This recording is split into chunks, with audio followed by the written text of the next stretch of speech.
Nagprotesta ang ilang empleyado ng ABS-CBN dahil sa iba't ibang reklamo. Hindi raw tama ang nakukuhang compensation kaya iaakyat nila ito sa Kongreso. Ang detalye sa Agenda Weekend Report ni Isaiah Mirafuentes ng Abante. On the rack pa rin ang Kapamilya Television Network na ABS-CBN.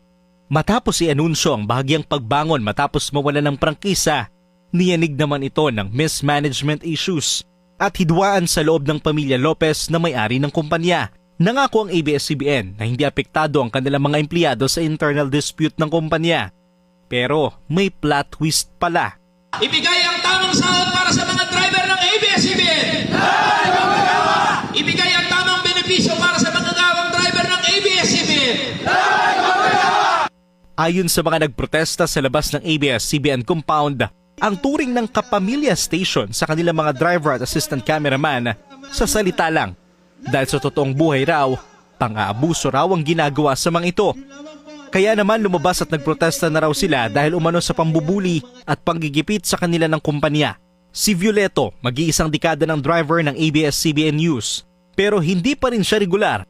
Almost 10 years na contractual na nga, overwork pa raw siya.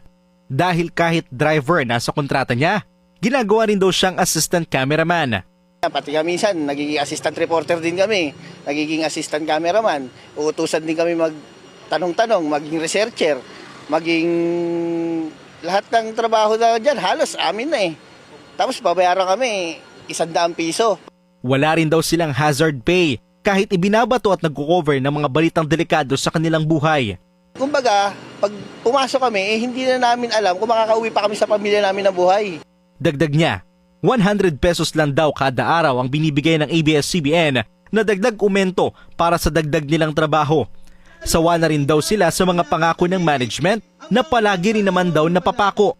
Katwiran daw kasi ng ABS-CBN na sa agency daw kasi nila ang pananagutan. Kaya ang hamon ng mga driver aabot na ngayon sa Kongreso.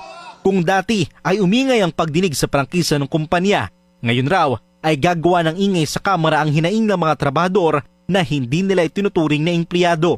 Kaya pag sinabi ng ABS-CBN na hindi totoo itong binabanggit namin, ako mismo ang buhay na patunay na yung mga driver ng ABS-CBN ginagawa ninyong assistant cameraman doon mismo sa Kongreso. Lumapit tong mga manggagaway, wala na silang matakbuhan. Pagbubunyag pa ng ilang driver, marami pa raw ibang gustong magsalita pero hindi magawa dahil nagbabanta ang ABS-CBN na tatanggalin sila. Sinubukan ng Billionaire News Channel na kunin ang panig ng ABS-CBN News. Itinuro naman kami kay ABS-CBN Communication Head, Kane Chua, pero wala